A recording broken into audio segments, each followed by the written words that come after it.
సామాన్య రైతు కుటుంబంలో జన్మించి విద్యార్థి నుండి అనేక ఉద్యమాల్లో పాల్గొని నేడు ఆంధ్రప్రదేశ్ సమాజవాదీ పార్టీ అధ్యక్షునిగా నియమితులైన పాసెం వెంకటేశ్వర గారి సన్మాన సభ ఒంగోలు ఎన్టీఆర్ కళాపరిషత్తు జరుగుతుందని సమాజవాదీ పార్టీ రాష్ట్ర ఎస్ఎల్ నాయకుడు వంగపరపు కార్తిక్ రాజ్ తెలిపారు. ఈ సందర్భంగా మాట్లాడుతూ పాసెం వెంకటేశ్వర గారి సన్మాన సభ ఒంగోలు ఎన్టీఆర్ కళాపరిషత్తులో ఆదివారం ఉదయం 10 గంటలకు జరుగుతుందని, ఈ కార్యక్రమాన్ని బీసీ ఎస్టీ ఎస్సీలు అందరూ విజయవంతం చేయాలని ఈ సందర్భంగా కోరారు. కార్యక్రమంలో Samajwadi party youth president Kalyan Kumar తదితరులు బాగున్నారు.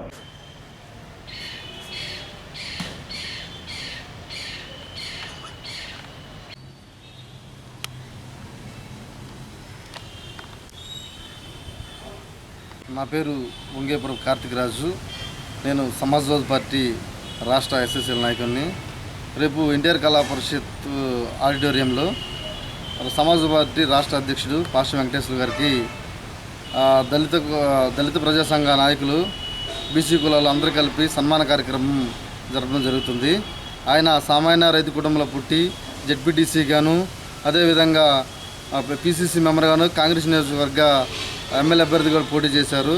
ఈరోజు ఆయన నేషనల్ పార్టీ అయినటువంటి సమాజ్వాదీ పార్టీలో రాష్ట్ర అధ్యక్షుని సందర్భంగా ప్రకాశం జిల్లాలోని అందరూ ప్రజలను కలుపుకొని ఈరోజు రేపు ఆయనకి సన్మాన కార్యక్రమం ఏర్పాటు చేస్తున్నారు.